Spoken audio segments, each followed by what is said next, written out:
I am very pleased to be here, and particularly as related to school libraries. That's my background. I worked as a teacher librarian for 8 years. I was a history teacher before that. I kind of expected to be a teacher librarian for the rest of my career. I got a little lucky. I hung out at a town that had an information school, Syracuse University, and I started as an adjunct teaching there. I had a censorship problem. I was pounced on by some parents for a particular book, and that's a whole nother story. And I sought out help, and the school helped me, and then they asked me to speak in the class about it, and I guess the rest is history. What I have to talk about in terms of college students is very relevant to library and information professionals of all kinds, whether it's preschool, kindergarten, elementary, secondary, business and industry, and what have you. But the data comes from working and really focusing on college students. And I want to give a strong shout out to my research partner, Allison Head. Allison really envisioned project information literacy and is the main force behind it. She is a research scientist with us. She is also a Berkman Fellow this year at Harvard University. So she's quite accomplished. And I want to thank Eric Myers and Lisa Nathan from the school here for inviting me as well. They're students of ours at the University of Washington, and we're very proud of them that they are here. And it strengthens the bond between our school and UBC, which we think is very strong. So, okay. So here's what I'm going to set the scene a little, and then we'll get into the research. And you're going to have to do some work, too, towards the end, so I hope you pay attention. Technology is the answer, of course, right? Of course, what was the question, right? The question is not, how can we make Google better? It's not about technology, right? It's really about what we can do and what we want to do. And this is across all types of library and information settings, and that is how can we best help our students to learn so that they can be fulfilled in the 21st century, so they can make the world a better place. And that's the question. So it's not about technology, and technology is not the answer. It is an enabler. Technology is not the answer, but it has changed, and our world is fundamentally different today than it was just 10, 20, 30 years ago. And our students have drastically changed. We're going to show some of that. Or actually, we could skip the presentation and just go walk around this building. It's absolutely amazing if you just sit for a while or walk and watch what the students are doing. And we, as library and information professionals across, again, context, have to change as well. How has our world changed, or has our world changed? I think we've changed very much. And if you think about it, I mean, the world has shrunk. The world is smaller. The world is connected. What happens across the globe? This morning I logged on, and my sister, who lives in Israel, Skyped me, and we had a little conversation. And her son is moving to California. She's all sad about it. But, I mean, it's a very small world. And yet, it is information as well as technology that's driving this. So let's do a little tour down memory lane. Let's remember some of the great technology. Some of the great IT game changers. I'm going to do this very fast. 1981 or so, the personal computer. I remember my first TRS-80. I also played with an Apple II, right? But the IBM PC is what kicked off the personal computer revolution. That's only 30 years ago, right? All right. There, of course, is the web, the internet, which was in the 1990s. Tim Berners-Lee, which is an answer on my quiz today that my students are taking. Tim Berners-Lee invented the web, and instead of patenting it and charging royalties and whatever, Sir Tim gave it away. True hero of the information age. And we think about a game changer, the web. It's a librarian's dream, right? A worldwide, instantly connected information thing. 1999, it's only 12 years that Google took over the world. And it did overnight. Remember Alta Vista? Some of us? Alta Vista. We all used Alta Vista. And then Google came out and it shifted, and overnight we used Google. The reason is very information focused. The reason that we used Google is because Google is both a relevance search engine and a credibility search engine. Pre-Google, We did searches on frequency of word counts and things like that, and we got back resources that were on the web and that were relevant according to the topic, but not necessarily credible. When Google poured in PageRank, which is really citation searching from libraries, well, it kind of really burns me that a librarian didn't invent this. They stole our algorithm, right? But they did it, and it took over the world. But that, and again, this is not like ancient history. This is 12 years ago, and yet Google is in every corner of the globe. My wife and I, it was our 40th wedding anniversary. We went to Greece to try to help the economy. We did our part. Doesn't seem to have been sustainable, but we were in the Peloponnese, and we were in distant, beaches, and I could pull out my smartphone, and I had a wireless connection, and I could Google, and I could look at my maps and stuff. It's just extraordinary. Of course, there was the iPod, and I think about the iPod a lot, especially with Steve, and I'll talk about Steve in just a minute. But the iPod was an incredible game changer. The music industry hasn't recovered yet. But it's also the way that we see and interact with music has changed, right? Before, when I was growing up, it was the 45s. My dad owned a record store, by the way, record and TV store, right? So we had actually 33s before that, but not the 78s, excuse me, the big orange ones and stuff. And then 45s, and then LPs, the album and the concept of the album, and then, the 8 tracks and all that stuff. But then all of a sudden the iPod comes along, and why did the iPod take off? We had plenty of MP3 players, and they were a lot cheaper than the iPod. It took off because of information. It took off because of this wheel. It was so easy to navigate through the information. And if you notice here, they gave us instant ways to change our viewpoint from an organizational standpoint. Amazing. The playlist. Look at the artist. I mean, that's library science, right? That's what we're all about. So a tremendous gameplay. And Steve Jobs, I mean, really should be the patron saint of the information age in some ways, right? And then, of course, Facebook, which is the #1 used tool for the current generation. My generation, we're still email addicts to a certain degree. It's very hard to get my students to do email and interact, so I don't. I use Facebook for it, and I'm on, and we form a group and do things. They don't befriend me. I don't want to know. But when we think about YouTube, those in education, the #1 educational tool on the web, as far as I'm concerned, is YouTube. You can learn how to do anything on YouTube. This summer, my grandson, who's 8, really got into fishing, and we're up at our summer house, and he catches this huge walleye, and he wants to eat it. I haven't skinned a fish in 30 years, I mean, it's been a long time. So what did I do? Right? YouTube, I found the Canadian way to fillet a walleye on that, right? You don't have to gut it and skin it. There's a special fillet way. I put my wife's iPad, she owns the iPad, not me, put it on the counter, looked at it a couple of times, paused it, we did it. Absolutely outstanding, and no bones. I mean, it was good. But if that wasn't enough, then we, of course, have the iPhone. I mean, how many of you have smartphones? Okay, not bad. How many had smartphones 5 years ago? No, we didn't. I mean, that's just when they started. So they're less than 5 years old. And believe me, you ain't seen nothing yet. It's just part of it. But the iPhone and the smartphone, that whole concept of it. And then the iPad, which I'll skip. And then my favorite new technology, which is the Kinect. Now, how many are not familiar with the Kinect? How many are not familiar? Okay, so how many are then? You know about the Kinect. So for those who are unfamiliar, the Kinect is an interface to Xbox, which is a game console. And it is this box, costs about $200, and you plug it into and it watches you.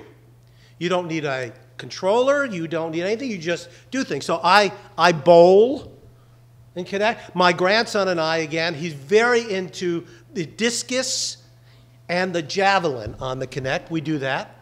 I do my yoga following Kinect and whatever, and it follows us. Now imagine that's the interface to all technology 5 years from now, where there's a camera, this camera here that I can take a picture of you, whatever, or it'll take a picture of me. That camera is watching me, and that's how I interact with the machine. Or there won't even be a machine. It'll be this will be intelligent, and it'll recognize me. So don't get comfortable, but again, these are not the answers, all right? They're just part of it. And I do want to pay homage to Steve, because I've been a critic of Steve on some things, because I object to the closed nature of Apple and stuff like that. But the guy, he really is our Thomas Edison or something. I mean, the Apple II itself, the Macintosh, the iPod, the iPhone, and then the iPad. I mean, these are amazing tools. There's a name you should also know who deserves credit. It's a gentleman by the name of Jonathan Ive, who is a senior engineer at Apple. And there's a funny story that when Steve came back to Apple from Pixar, when he was fired and came back, he was looking around Apple or whatever, and he asked Ive, he sent a message out, I want to see Ive, have him come to my office. Ive clears out his desk, brings his stuff, he assumes he's getting fired. And he walks into Jobs' office, and I guess Jobs says, I love what you're doing, you have free reign, you can work on anything you want. You're the senior chief architect here at Apple. I thought it's pretty amazing. So anyway, thank you, Steve. All right, so technology has changed our lives. It's made our world smaller. And hopefully it's made it better. And if it's not better, then library and information professionals aren't doing our jobs. Because that's our job, to use this technology, use this power, use this information to make the world a better place. And that's what it is. So increasingly, if you think about it, we live in this physical world, but we're surrounded by this information world that keeps feeding back to us. It gives constant information to us about what's going on around us and for us to thrive in it. And you just, if you just look around, just turn around for a minute and look at what these students are doing out there. They're all interacting with that world. And your phones hopefully are on stun and they'll vibrate and whatever, but I broke my smartphone 2 weeks ago. I dropped it and the actual glass broke, which doesn't usually happen. I mean, I was devastated, for 18 hours until I got a new one. And actually, I didn't get a new one. My wife got the new iPhone and I got her old Droid, but that's okay. So think of what we're concerned with is the parallel information universe and how it feeds to human beings and how it makes our lives better. That's what it's about, okay? But has education changed? We're surrounded here in a beautiful university, one of the great universities on the planet. I mean, you think about it, the University of British Columbia and my school and whatever. But really, it's still organized, for the most part, like a factory. All right, we bring them in and we turn them out, right? And they do their stuff and whatever. And it hasn't changed much. And I think we are finally poised, because of the power of the technology and the lowered cost of the technology, to truly fundamentally change education. And I think that's going to happen, whether we want it or not. And some of our research will show you why that is so. And that's really what I want to talk about. So what does this all mean for students today? That's what I want to now talk to you about. I might call them the Google generation, right? Because if you think about it, those who are 20 years or younger today, right, many of the students here, have never known a world without the web and Google. Think about it. Just think about that. Right? So to them, it's not like they had to learn about it or whatever. Yeah, it's just part of their world, and they expect that. So and sometimes they are called digital natives. Sometimes we are the digital immigrants, people would say. But we're using the term these days that they're born digital.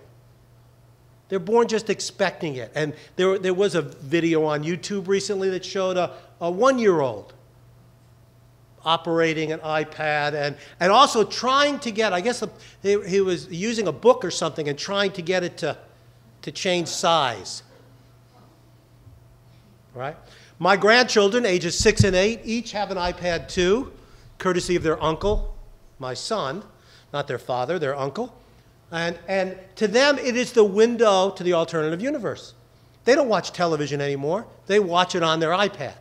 They have Netflix accounts, and they know which age group they can go to. They navigate into it and whatever, and they do that. They play their games, and while some people think that those games are, you know, passive or whatever, they are incredibly challenging, problem-solving. I'd much rather have them play one of those games than sit there and watch old-fashioned television and stuff.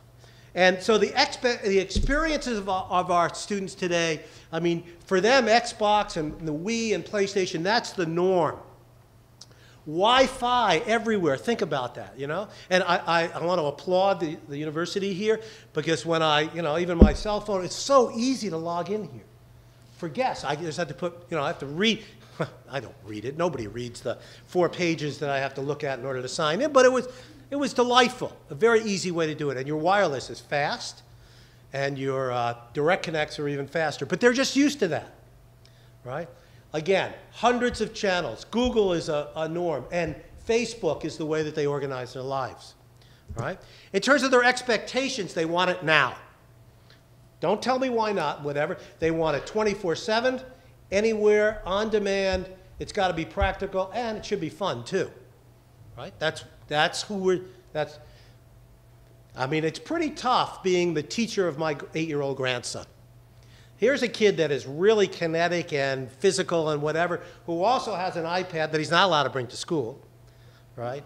Has parents who work at Microsoft and elsewhere, and grandparents who are like me and my wife, who's, you know, pretty digital herself, right? And then he goes to school, and they complain that he won't sit in his seat for more than 15 minutes at a time. The pace has changed, right? The speed of light is what we measure things today. There's multiprocessing. They are used to last minute. One of the things I will show you is they don't really procrastinate that much. They're last minuters because they're so busy, right? And this multitasking, well, that may be a little bit of a myth too. We'll talk about that, okay? So what is it like to be one of these kids today? What is their life like in the digital age? And that's what Allison and I have studied now over the course of a number of years. The study now has 5 or 6 parts, depending upon how you count it. Allison started with a focus group of 7 campuses back in 2008. She did 86 students, and then a pilot study that I was involved with in 2009, did follow-up interviews and stuff, and then the big study. That was in 2010. We had a sample of over 8,000 people on 25 different campuses, and that was a survey. And we did some follow-up interviews, and we just finished what we call the crunch time study of student management of technology, and that was 10 campuses and 560 students, but every one of those students were interviewed. So, you know, we've received various funding. We've had MacArthur Foundation, ProQuest, Cengage, and we just got an IMLS grant as a planning grant for our next study. So we're working on the next thing at PIL Central, as we like to call it, which is somewhere in Oregon, because Allison's in California and I'm in Seattle, so, you know. Okay, so let's talk about, I want to talk about the first major study that we did, and it is how do students find information, how do they evaluate and use it, and what are the difficulties that they encounter. This is our large-scale study. We're talking about over 10,000 total responses, all right? And that shouldn't say this year's, but the second study validated the previous findings. So one of the first things, for example, is we found that students reuse the same set of sources in a similar order of preference that they have since high school. And that's where they learned it, in high school, but not from teachers or librarians. They learned it by trial and error. They learned some things that work, and they just keep using it. And we can do all the orientations and all the other stuff and whatever, but that hasn't broken them out of that. And we can talk about why in a few minutes. But, okay. In terms of the resources that these students use, we've studied both course research and personal use. So take a look at this. I don't think this will surprise you, but in terms of course research, even when it's research, right? If it's a course reading, it's listed on the syllabus or something, they're going to use it. That's almost everyone, right? They're Googlers. You knew that. Search engine is next. I was pleasantly surprised that this number of percent uses a database to some degree. That's good. I think that's good news for us. I do think we could still make it even more prevalent.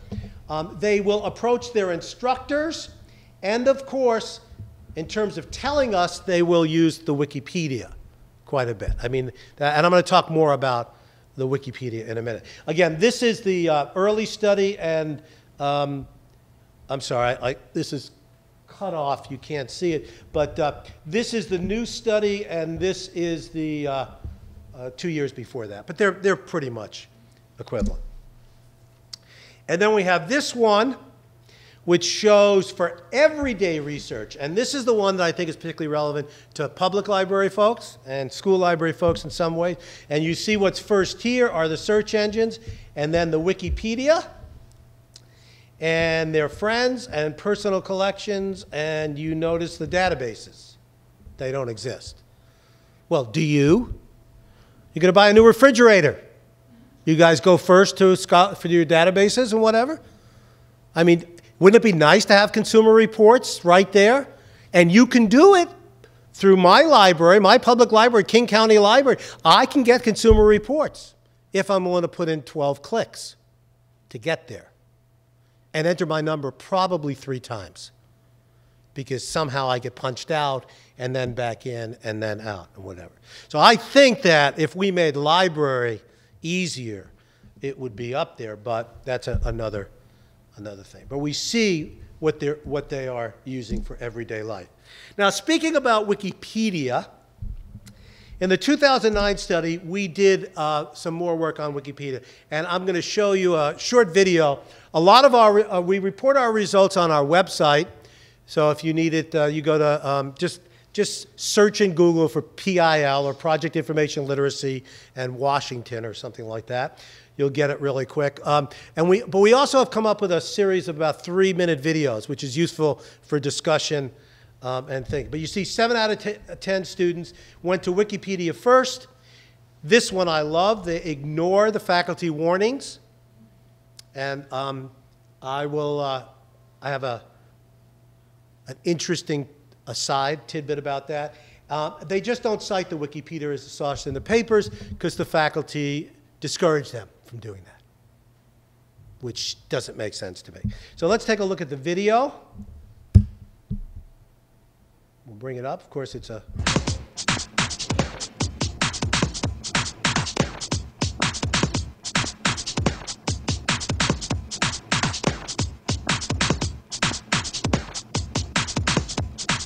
It sounds so bad, but the first place I go for information is Wikipedia. But I've had professors say you may not go to Wikipedia. But I do anyways. Non-cited, of course. Me too. I don't care if it's peer-reviewed or not. I just want to figure something out that I know nothing about. I mean, nothing. Gives me what's what. I gotta know what it is before I can go ask someone else about it, or to find out about it. Just makes sense.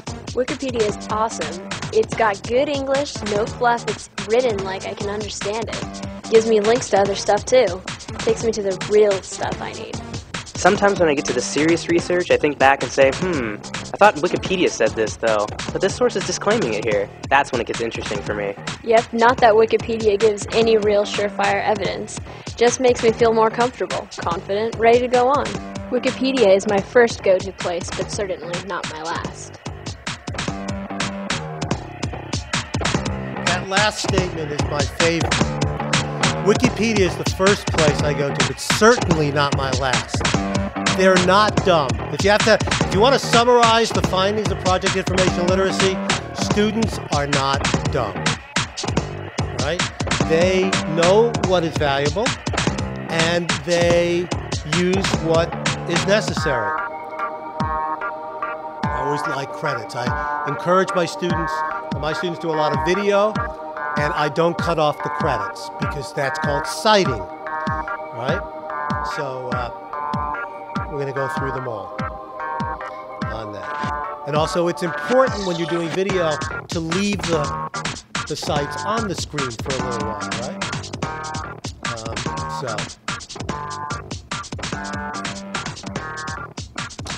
Okay. So, the other thing about Wikipedia, I said I have an aside, this thing about ignoring the faculty. I'm going to walk just a little, Sean. Ignoring the faculty. We studied schools from community colleges through Harvard University, right? And what we found is that what students do you think listen to the faculty more? Harvard or Shoreline Community College? Shoreline Community College. At Harvard University, something like 90% or whatever of the students ignore the faculty and will use Wikipedia. At Shoreline, it's down below 60. Because Shoreline, they believe the faculty, and they trust them, and they don't trust themselves as much, right? Harvard says, I know more than the faculty. I'm going to do what's worth. So really, one of the big things, one of the big takeaways for any of you that are academic library folks, and even school, to say that Wikipedia is okay. You don't want to end there, but teach them how to cite it, because that's called, you know, credibility, reliability, and intellectual honesty. So that's that, right? The reason they use Wikipedia, they use it to get a summary, to get them started. It's an easy interface, and it's very comprehensible, as you said, right? But they know to go to the sources and the citations. They also know you have to be very careful about controversial issues, in particular, in Wikipedia. So, again, we can trust them. I also want to show you this. I think this is fascinating. The British Museum, which houses something called the Rosetta Stone, right, found that people were using the Wikipedia entry on the Rosetta Stone 500% more than their own sites on the Rosetta Stone. So what the British Museum did was to write the Wikipedia entry. So what it did is they formed a deal with Wikipedia so that they would be responsible for their artifacts. It's brilliant, right? Why don't we all do that?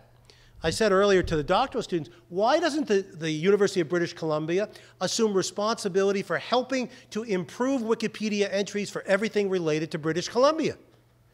And we coordinate that, and we do a concern. I mean, librarians, we should own Wikipedia. Not literally, but we should be all over it to help it to be better. What could be, you know, better for our field? A free, public good. Again, we have to give Jimmy Wales, who started Wikipedia, a lot of credit.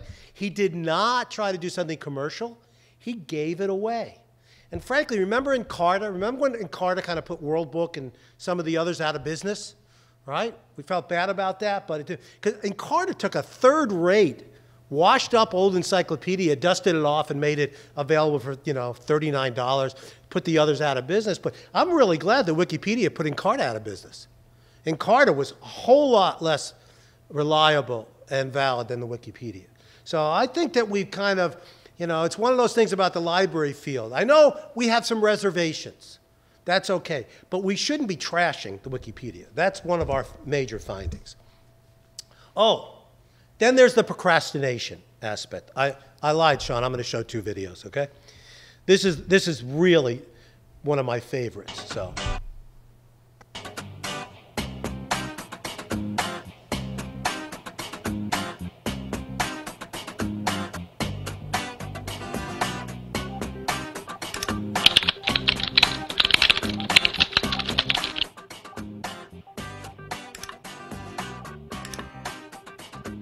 Do I procrastinate? Sure I do. Sometimes I just get too overloaded with too much information coming at me.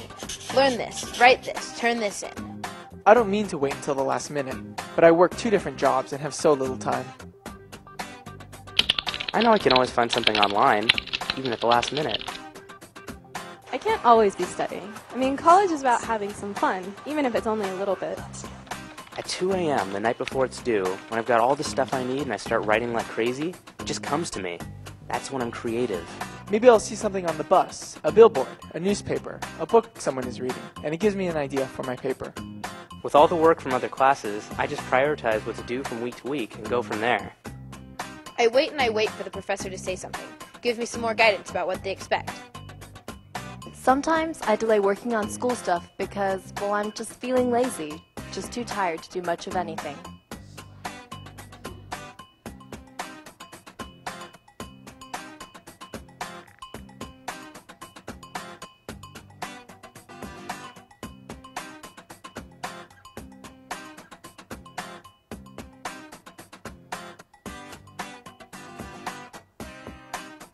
So that's how we organize our academic libraries, right?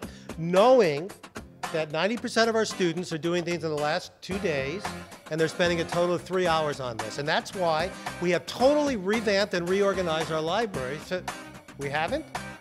Why not? That's my question. We act and we design our libraries and our services as if they all had 3 weeks and we're going to spend 4 days researching them.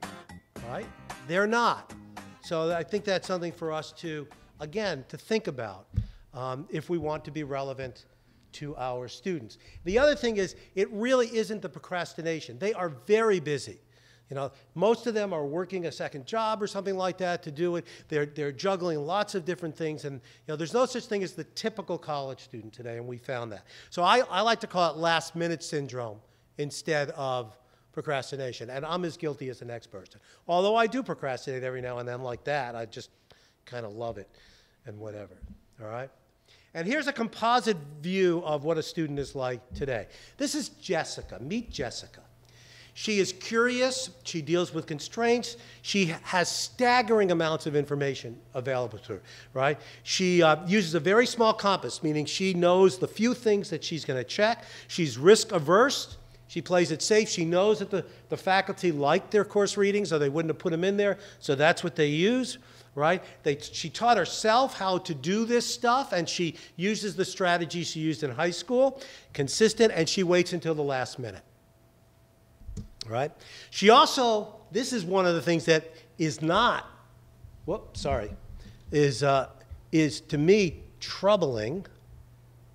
Wait a second.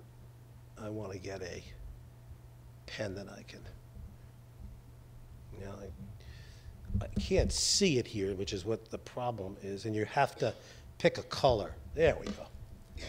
This is a, this is a tablet PC that Microsoft developed almost 10 years ago and never caught on because they didn't have a cool sense of design the way Steve did, you know. And I'm a Microsoft guy. I mean, you know, if Microsoft thrives, University of Washington gets a lot of money. If Apple thrives, I guess Berkeley does, or Stanford. So, you know, I want to make Microsoft better. But anyway, that the perfect source exists somewhere, that's a fallacy.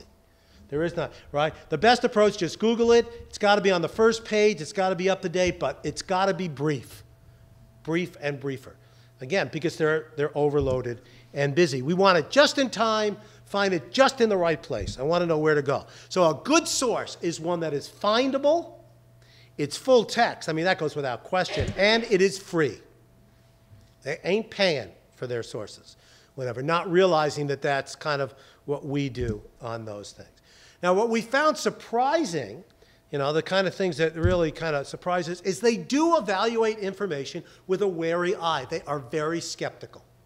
They don't believe everything that they read, right? They take little at face value. They use this blend of formal and self-taught criteria, and they apply multiple criteria. We found that 54% apply more than 7 criteria when they're deciding whether information is valuable. That's good news, right?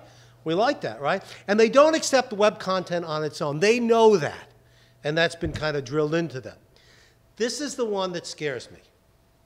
This is the one that don't shoot the messenger, my library friends, right?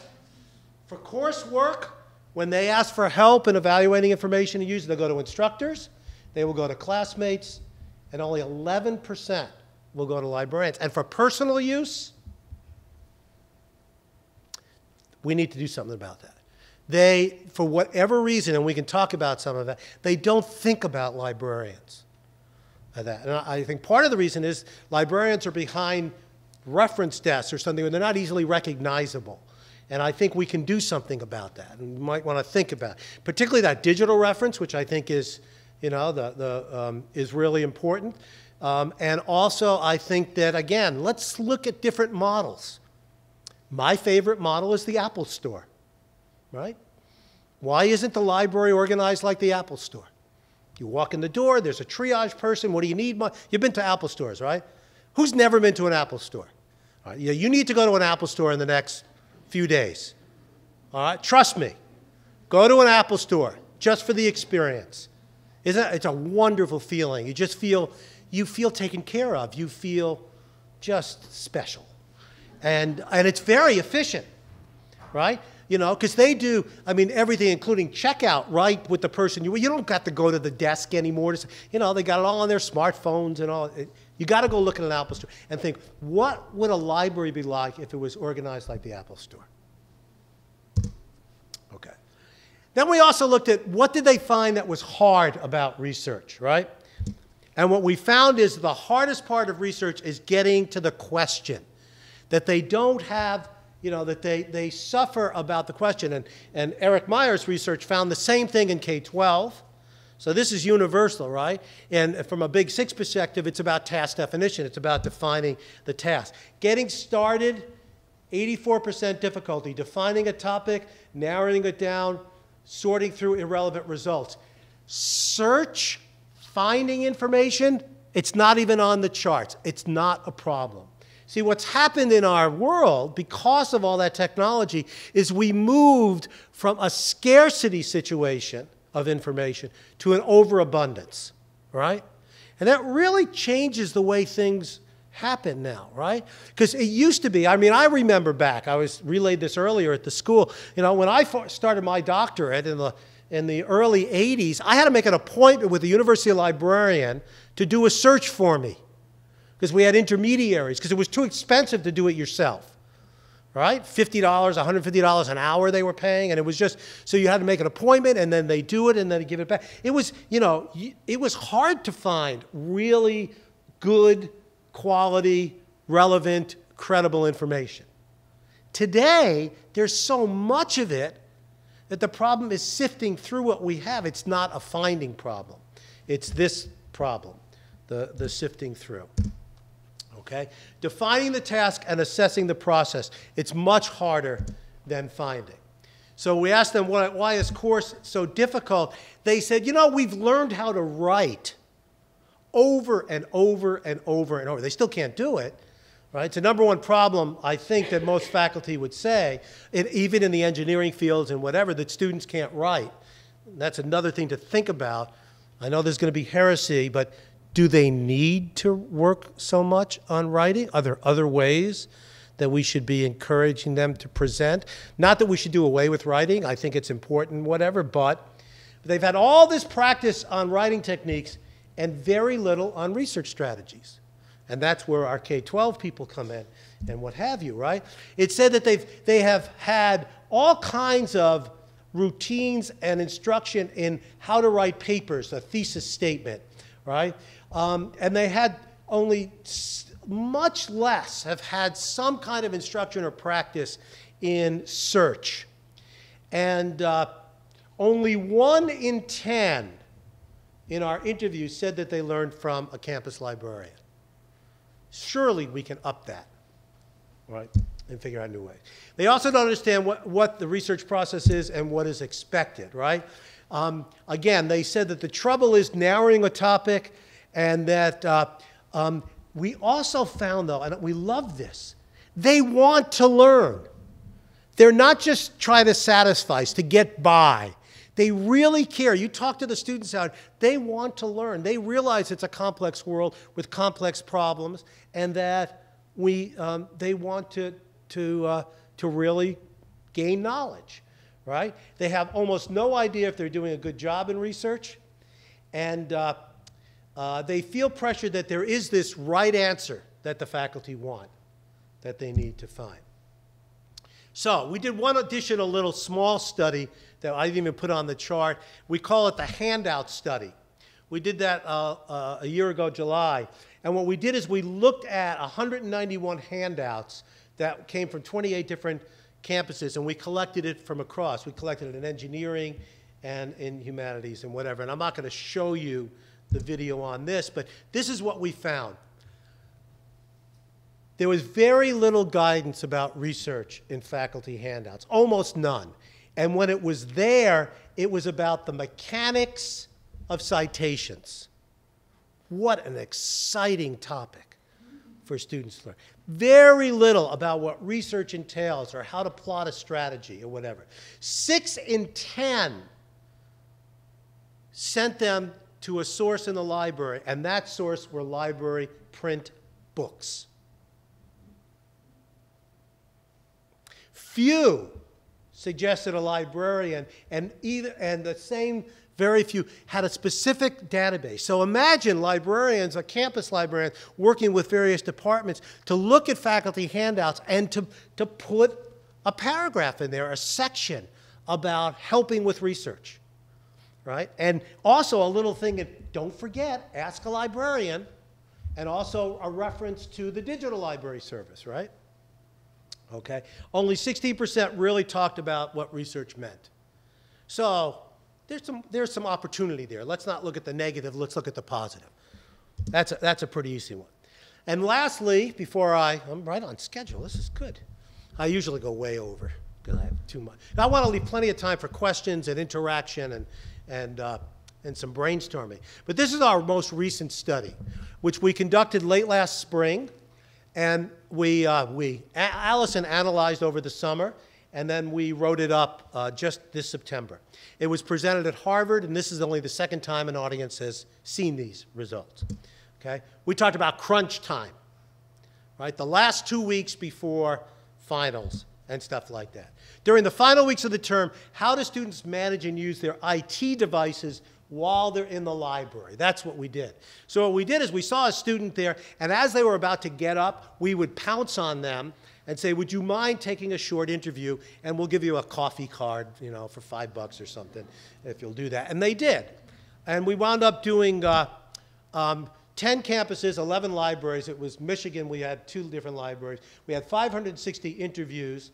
And again, you see that private schools, public schools, and community colleges, and we did all levels, and we did all the interviews in a 40-day period. So it was very, very consolidated. What had they been doing in the previous hour? What devices were they running? What information spaces did they create? Meaning when you looked at their laptops or their cell phones, what was on it? What was open? And if they had the web open, what did they have on that? And that's what we looked at. So at the challenging time, at crunch time, we found that students strike a balance between social diversion and productivity while in the library. And they said this, the temptations of technology. And really, it's the distraction of Facebook and their social network. I mean, that's really it. More specifically, one, they dialed down their technology, right? When they were home, they used lots and lots of different technology, and they were there and open all the time. But they went to the library so they could just narrow it down. And most of the time, they had a cell phone and a laptop. That's their tools. Those are their weapons of study, right? Their primary task was coursework and communication. Few devices were being used for personal research or entertainment during that time, right? And over a third were using the library desktops, and this goes to 46% in community colleges. And what we found is in the community, you know, we were thinking, because we've been eliminating on our campus and whatever, public access computing, thinking all the kids had laptops and stuff like that.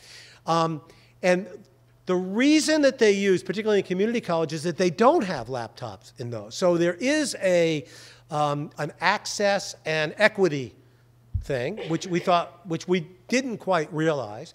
And it's also, though, they said they didn't use their own machine because their distractions were on their own machine. And if they use the library one, they can't Facebook. That's what they were interested in doing. And what we see here is these are the devices that they had on at the time of the interview: smartphones, laptops, library-owned desktops, and then you see everything else is well under, you know, single digits. So, you know, and what was interesting, and someone asked earlier, they're not using e-book readers. There are very few. They're not using iPads. Very few. I teach 110 undergrads, freshmen and sophomore. 2 out of my 100 have iPads. It's not a technology for them. They're a laptop, because a laptop is a productivity tool. A laptop, and you can make an iPad, but it's not designed for that. So again, they're pretty smart on it, the way I see it. They're not even using their iPods. If they're listening to music these days, it's probably through their cell phone. But even that, they're not even listening to music that much. Also, we found that they are reining in their extraneous things, that they narrow it down. The laptop is their most essential device, and the library desktop was the second. So even there, although they have the smartphone, they have their cell phone, they put that aside. They're mostly using their laptops. And most were using a word processor and a browser. And they only had, most of them, 1 or 2 websites. Very few had multiple websites open. And of course, the most frequently used was Facebook, but that's because they were using all different kinds of websites. So we saw that as pretty good, that there was no real consistency in the websites they were using. Again, this is interviews of about 550 to 60. So this is an example of what we found. If I really want to get work done, I come to the library and I use the library's computers, not mine. I don't bring my laptop because it has way too many things loaded on it that would distract me, which we expect.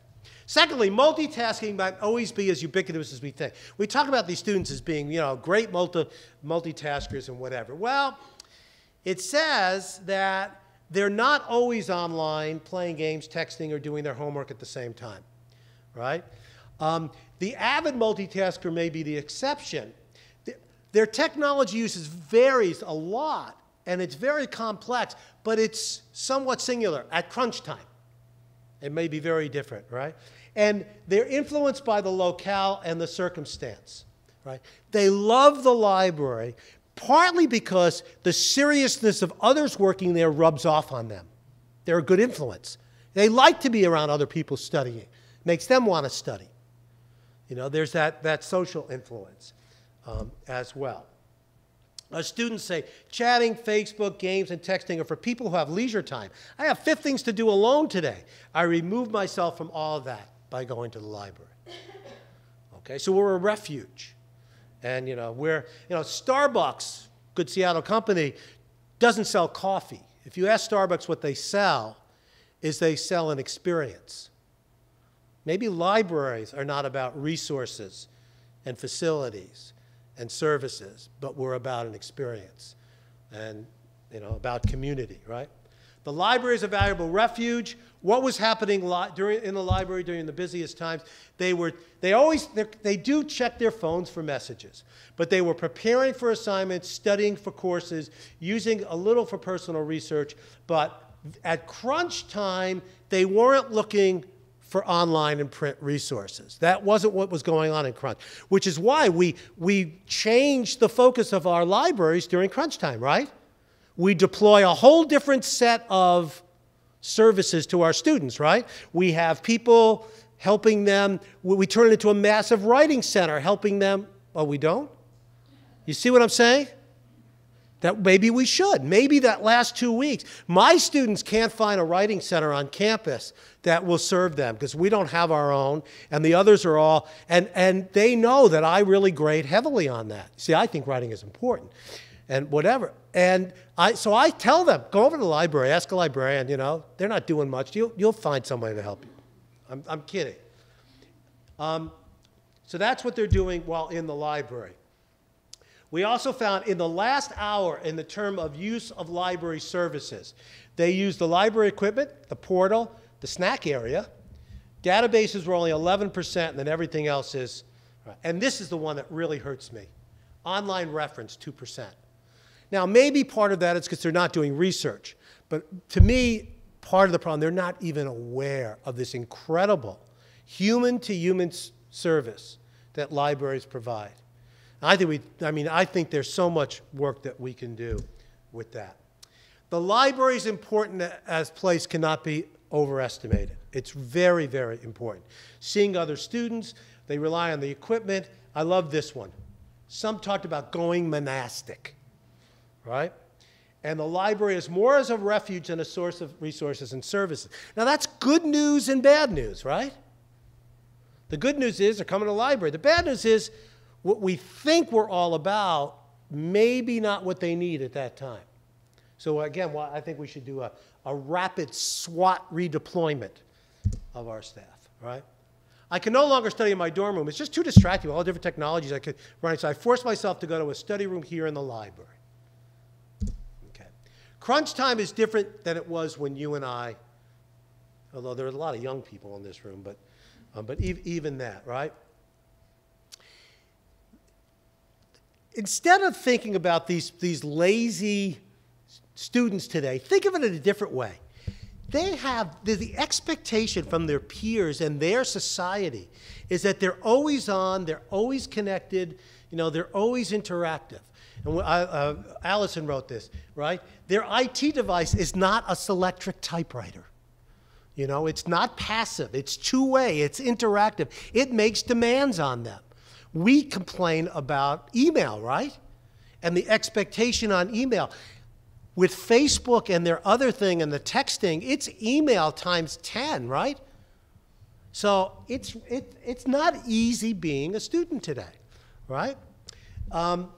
They try to compartmentalize their devices because that's a way to exert some control, and they reward themselves. If I do an hour or two of work, then I can do Facebook for 20 minutes, right? And that's what they mean by Facebook breaks, right? And so that's what there is. So that's project information literacy to date, you know, over the past 5 years or so, four or 5 years. But I just want to close with what we think about now and sometimes keeps us awake in the middle of the night. These are the things that have got us really thinking. And I'd like you to think about it because rather than me say what we're going to do about it, I'd like to open that question up.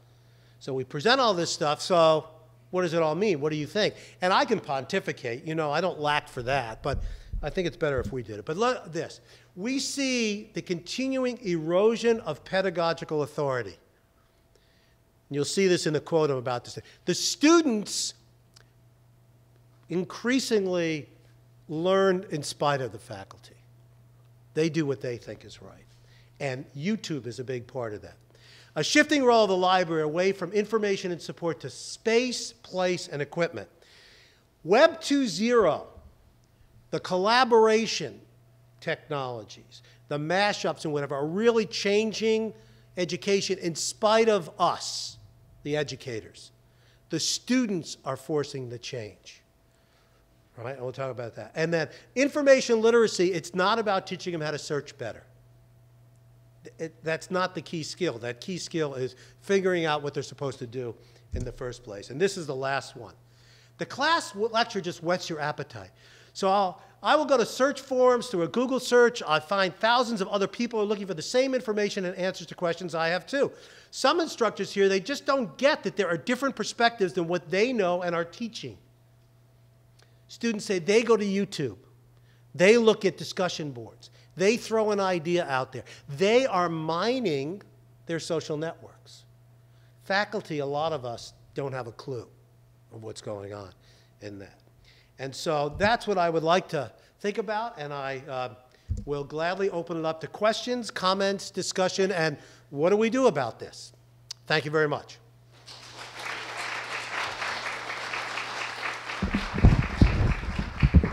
I will repeat the questions if there are, or comments for the video. Yes?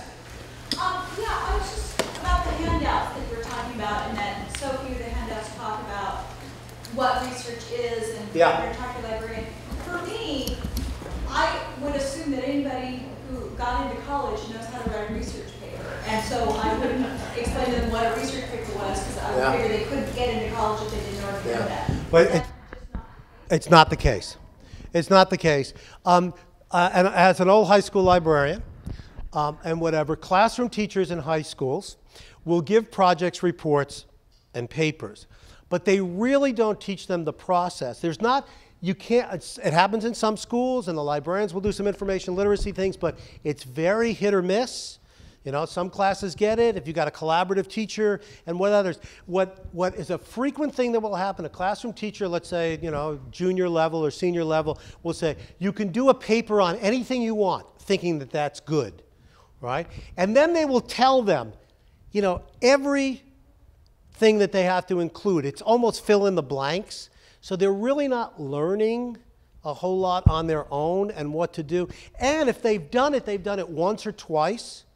And we know how many times you have to repeat things to really master it, right? I don't blame the high schools, particularly these days in education with standards and standardized tests. That's not what we're asking, although at the same time there are some movement to culminating projects and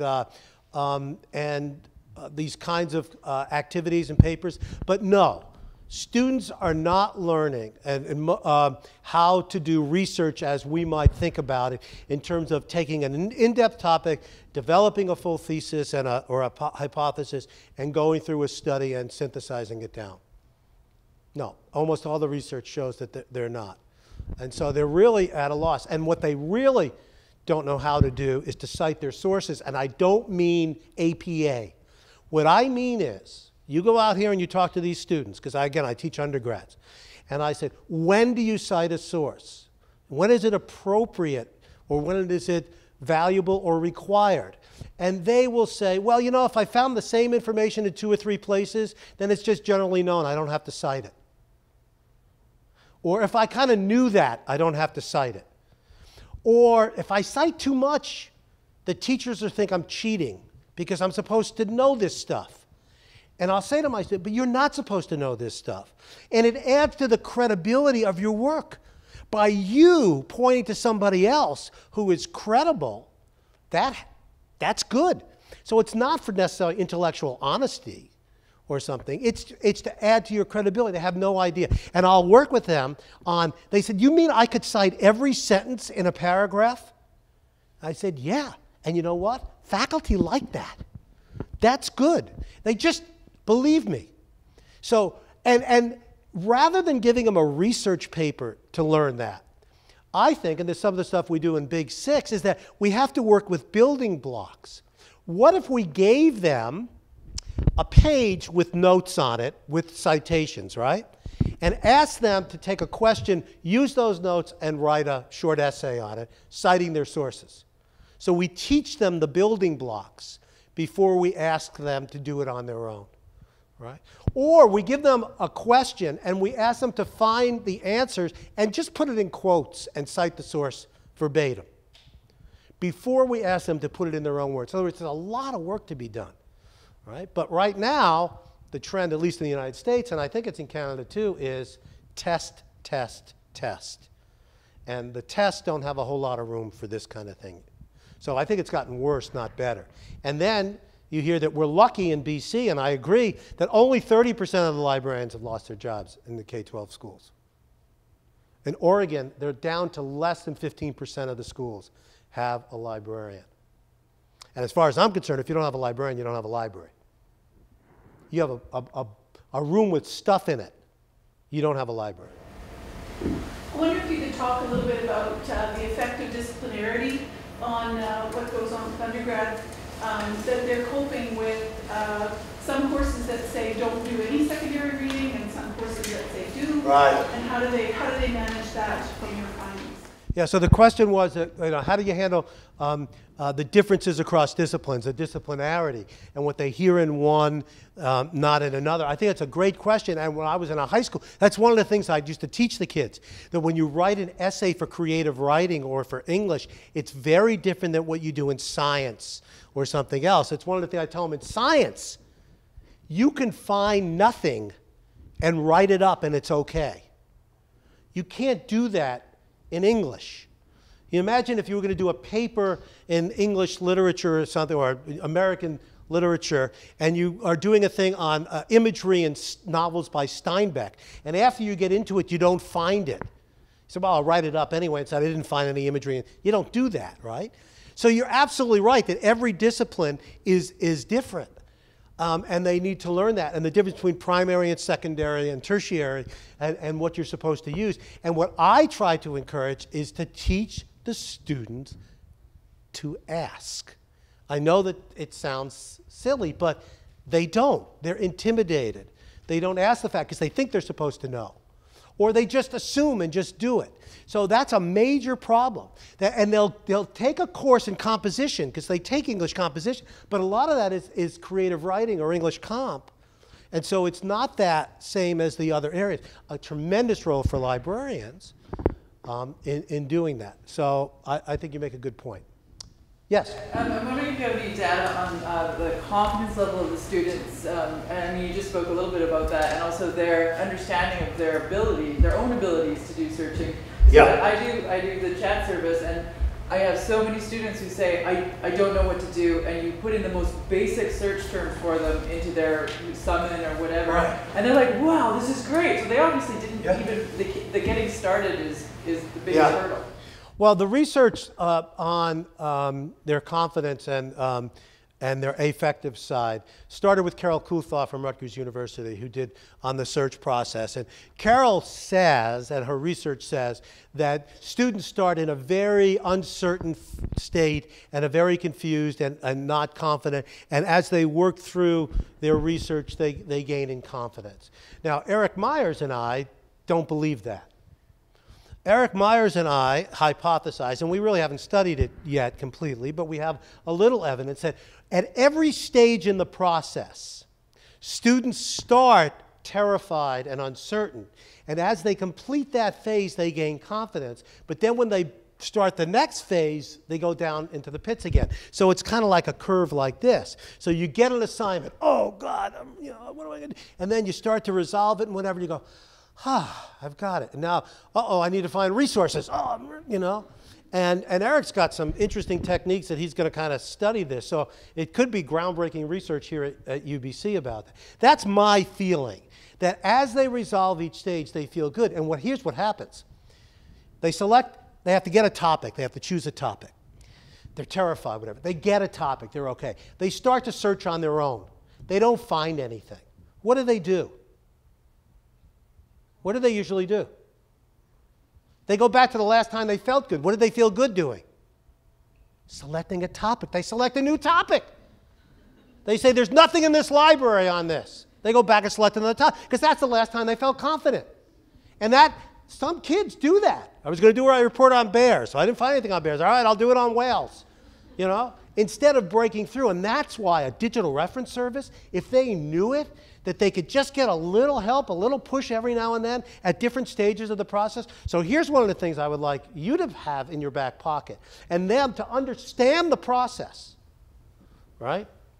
And I'm a big sixer, that's what it is. 6 stages: task definition, information seeking strategies, location and access, use of information, synthesis and evaluation. When you get them online and they say, I don't know what to do, I'm having trouble, and you say, well, do you know where you are in the process?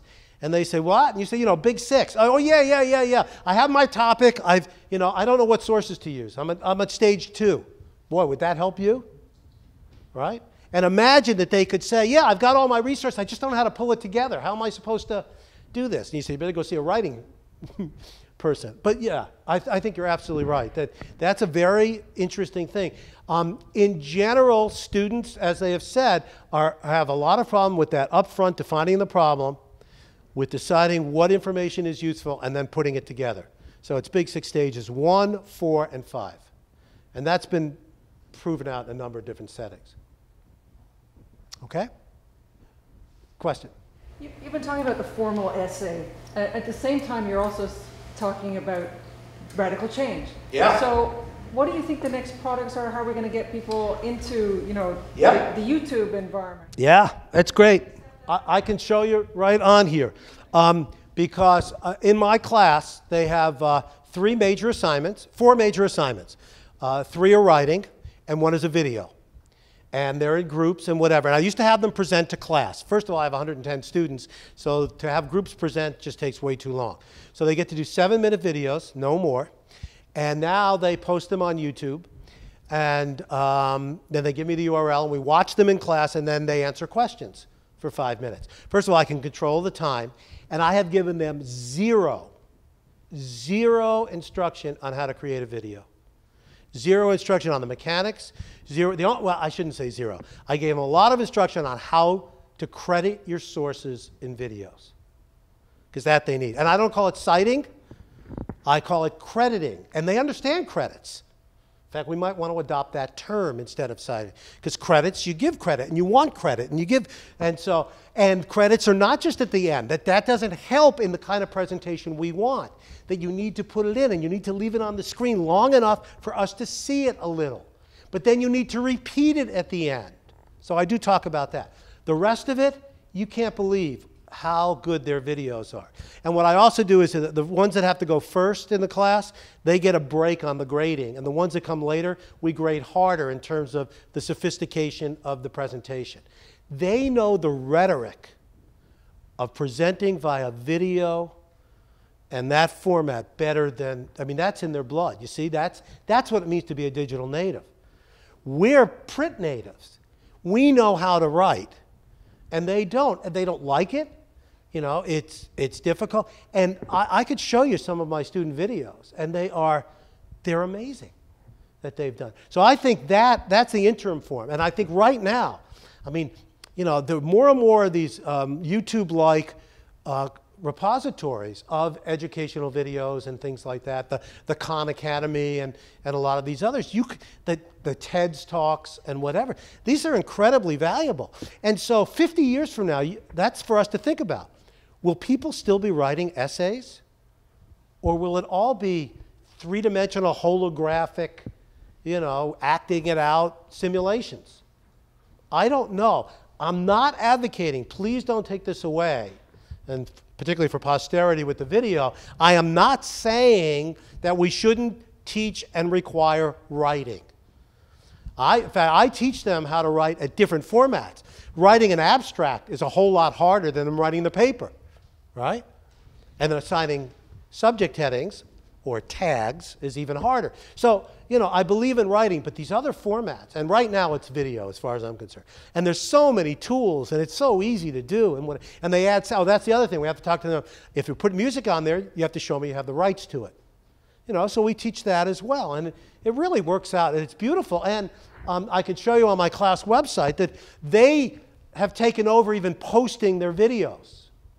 You know, and it's really great. It helps me with grading and other things like that. So that's what I'm using right now. Later on, I'll do a variety of forms. And that group assignment is worth as much as the major paper. Right? I also do a very short paper to begin with that's only 5% of the grade. And I get it back to them real quick so that they get an idea of how we're going to grade those things. You know, you get some courses where there's a midterm and a final. And they take the midterm paper or assignment and they do poorly on it, they're really in trouble. So I like to give them kind of a test one. And I tell them, if you really mess up the first one and the rest are good, I'll drop it. I won't even count it. So, you know, I want my students to do well. But that's exactly what we need to think about. How about, you know, pulling together a meeting of faculty to talk about different ways and the university making it easier. Are there video production labs in this building? Or in other libraries? Are the librarians expert on the use of video technologies in order to figure out how to present? I mean, that's something that would be valuable, right? And also, again, turn into writing centers to help them with the essays.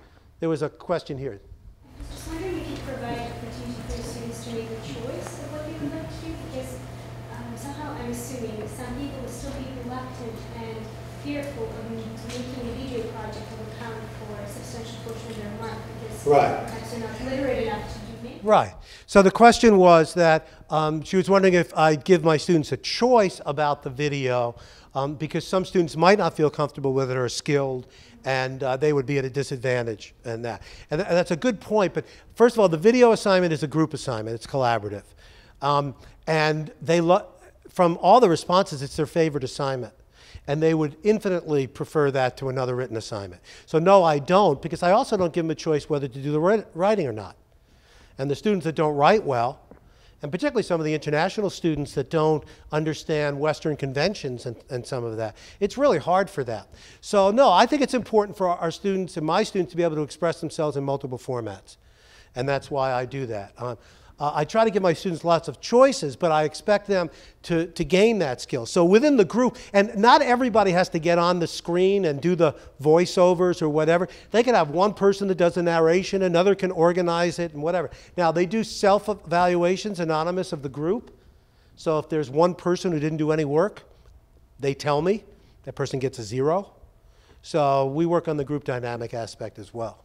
I learned that from Eric, who studies groups. You have to be very careful in the way you choose groups, you put them together, and what you expect from them. I'm just going to comment on some of the data you presented. Yeah. And there's little interaction going on between the students that you were able to survey or speak with and librarians. So I'm wondering, what are the implications for information literacy initiatives that are currently happening, and where do we need to go with academic libraries? Do I have to answer that, or can you? So the question was, going back to the data, and particularly the data about use of librarians and the interaction, what does that mean for information literacy initiatives that are already underway? And there are some major ones, both in K-12 and in higher ed. And where do I think it's going, and what are some recommendations? I'll answer, but could I hear a few of you? What do you think? Can you give me one idea of what we might do, or how we might change, or what might be different? Get away from the reference desk. First of all, yes, we should take the reference desks and redeploy them as firewood or something, anything. Recycle it, whatever. The reference desk, I couldn't believe, I was at a local public library using it myself. I had a reference question, I was about to go to the reference area, and it was so foreboding that I said, nah, I'm not going to ask them. Me! I mean, they were a little raised, there was a computer in front of them, and I look at our university library, and it is packed with students, and they're all over, and they're doing lots of things, and I look at the person who's sitting at the reference desk all alone. So that's one. I'd also put, bright colored shirts on that says, I'm a librarian, ask, or something, really visible wherever I am. I would deploy the librarians again, I would use the Apple Store model for that. I would try to figure out an information literacy approach that's kind of an on-demand. So like the digital reference, that if I found a way when they ask a question, I would help them identify where it is. I'd big six it.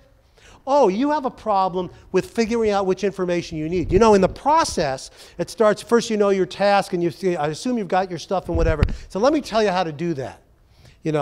What about us creating short videos? And I don't mean even 3 minutes. I mean 30-second videos on how to cite your sources and put them in. Actually, they're there anyway. We just pick out the best and share them or whatever. Or maybe little quick tutorials that we pull up and have that. Make it more on demand. I think the best thing we have going for us is digital reference, if we could get the word out and have them learn it. And that's one that I haven't focused on directly, but that's another one that I would do. I've thought about redeploying librarians in smaller schools, perhaps, where they have a caseload instead of waiting. In other words, if you have a school of, let's say, 20,000 students, and you have 100 librarians, you could have a caseload of 200 students per librarian, right? And every year you get, it rolls over, the 50 new ones, and you really become their mentors for 4 years. Have we tried that? Have we thought about that? And then, the instructional thing. I mean, I just think we need to think of it totally differently. I mean, because this is not, you could argue with me and say, well, Mike, it's really more than that. Okay, it's more. We'll double it. It's 8% or 9%. You know what I mean? It's so low. And part of it is that when students come into a library, now they're comfortable in the library. They're not intimidated by the library, but they're intimidated by us, which they should be, because we're pretty impressive people. We know a lot. They don't want to appear dumb before us. So we have to be super friendly and open and whatever. And so those are some of my ideas. Related to that, have you seen in these schools that you've looked at, schools that are offering library instruction through courses? Yeah, we've seen some, but again, they tend to be, the instruction that librarians tend to do is usually about search and finding and citing. Very, very little instruction really on task definition, problem formation. Very little on the practical of how do you extract and take notes. See, what we're used to, what we teach them? there are even more databases that you can check. There are even more sources for you to go after and whatever. And they go, I don't need that. You go to a librarian, they give me more stuff. I don't need more stuff. That's not my problem. We organize our libraries that way, right? You go to the library database page, pages, and you get this laundry list. Our library, get this, I do a search, I find what I want, I say I want the full text. Now it makes me choose which system I want the full text from. Do I want it from ProQuest or InfoTrack? I don't even know which one. I don't know. Why do we ask them that? And they get that, and then they walk away. I mean, we have made it so hard to use this stuff. And they know it can be better because they've got a model. It's called Google, right? So they don't, what we're teaching is, I think, the wrong thing. I mean, a course on how do you manage digital content in courses, you know, the online lectures from the faculty, the online readings, their interaction on discussion. How do they bring that all together in note-taking today? How do you take notes in the digital age? In the class. And then how do you take notes for a paper or a project or a report, right? I remember my days, I would photocopy things and then I highlight and circle and number and cut and paste and do all that stuff, right? You know what I use today? I'm using PowerPoint as a note-taking tool because PowerPoint gives me note cards. So I put one thing on a note card, I put the citation at the bottom, you know, I leave the top blank so I can put a subject in it and whatever. I move them around, I eventually do it, I got my thing, and then I can look at the outline view, copy and paste it right into word processing. That's my new method. Not bad. All right? Now, it's not for everybody, but you see what I'm saying? That's the kind of thing they really need to learn about. So I think that a lot of our information literacy has been it's really, some of our librarians need to go back to school. So I think one of the things that I draw from your data is that trying to remediate students at the university level after they've had 12 years of a lack of information literacy instruction or poor information literacy instruction is actually too late for most students. Well, I don't think it's too late. I think they can learn, but it shouldn't be. Because we already said that they do the transfer from high school to university, to college, universities, to life. By the way, our next study is what happens the day they graduate, the day after they graduate. Because they have this great support system and resources available. The next day they don't. They lose their accounts, they lose their access. So do they transfer to public libraries? Is there something in business that takes over and helps them? Or, you know, what do they do? And that's what we want to study. So, you know, we're going to look at that. So I think the problem in K-12, and again, I'm a old school librarian and whatever, is that we've been unpredictable. You can't rely on, you can't say that in this school district, every third grader is going to learn Bing, Bing, Bing. You know, I don't mean Bing, but you know what I mean. You know, well, it's good Microsoft product. But they're going to learn how to, you know, third grade, every student is going to get information literacy skills on how do you choose a topic from a list of topics, right? That's the one skill. In other words, what we do is we have 800 things that we want to teach the third graders. And in some schools they learn this, and others they learn that. In another one there's no librarian they haven't learned. Another one there's a bad librarian. Another one there's an incredible librarian. It's so variable. You can't rely on anything. And nationally in the US and in Canada as well, we've talked about what's important in information literacy instruction is collaborating with the classroom teachers. No, it's not. No, it's not. What's important is that the students learn information literacy. Collaboration is a means, and it's an inefficient means, and in fact, it's impossible. One teacher librarian in a school can't collaborate with all the teachers in the school. Can't do it. Why are we even trying it? We could coordinate, we can align, you know, we can match them up. We can't collaborate. It's just impossible. We need predictable, measured, and reported. So in Big Six land, we've switched. We have a new program. It's called Big Six by the Month. September is overview month. We overview to the process, and we make sure every kid in the school is reviewed the information literacy process. October, task definition month. In every grade level, we're working on improving the task definition skills, linked to the curriculum and all that stuff, but that's what's going on across the school, you know, in every school. November, Information Seeking Strategies Month. That's what they're working on now. We've been doing webinars on this. You see where I'm getting at? So it's predictable. You go to this elementary school, it's November. You could say, so what are you learning about information seeking strategies? Right? Now, I know it's not on demand, it's a little more regimented, but, you know, and we test it. There's a wonderful test for information literacy called the TRAILS test, developed out of Ohio for K-12. And there's the SAILS test, S-A-I-L-S, for higher ed, that was developed out of Ohio. It's terrific, online, free. And so we believe in measuring and reporting. I want a report card line item, K through 12, called information literacy, or information and technology literacy. Let's take the sexy part as well. Information technology, because my grandson, he gets a reading grade and whatever, but I don't get an information literacy grade. And isn't information literacy the most important skills that they're learning today, right? So, and you know what they really, I mean, I'm really frustrated with my kids' school. They spend so much time on spelling. They do, they spend every day a half hour on spelling. Every day. Imagine if we spent every day a half hour on information and technology literacy. But it's harder to teach. It's real easy to teach spelling, and it's real easy to measure spelling. And that's why we do it. And it's real easy for parents to help with spelling. And parents see it, and they see improvement. But you know what? Spelling doesn't matter that much, not compared to finding and using information. So that's some of the, you know, I'm pretty frustrated with my colleagues in the school library world because we have to be predictable. At least if we picked out in every grade for each of the stages, what's the one thing every kid should learn?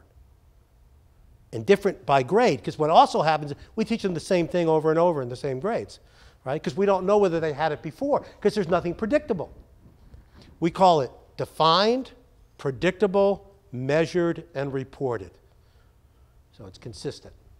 So you're saying that at every level in each grade the kid goes through, they go through the same modules of Big 6 each time? Well, that's the problem. That's what's going on. A lot of them. I mean, not the third grader's not doing the same as the eighth grader necessarily. But at their intellectual level, you're saying they review the same thought process in each grade?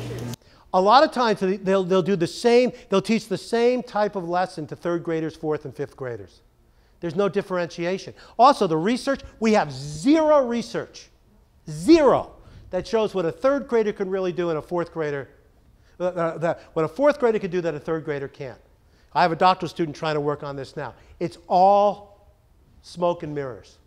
There's no psychological literature on this, developmental psychiatry. There's none of, and you know how standards get done? You know, that we decide the third graders can do this and fourth graders can do that? It's called compromise. You get a team together, they're around the table, you say this, you say that. You know what we'll do? We'll either merge it or we'll put you both in. And that's why the standards are so long. I know, we have to go. So anyway, thank you. I hope I have got you thinking a bit. Again, let me just close by saying we work in the greatest profession and field on the planet. I mean, it affects everybody and everything. That's why I'm so passionate about it. And, you know, what better places than this cathedral of learning, both physical and virtual. And so as librarians, we should feel a real sense of mission and going out there and really making a difference. So thank you for coming, and thank you for inviting me.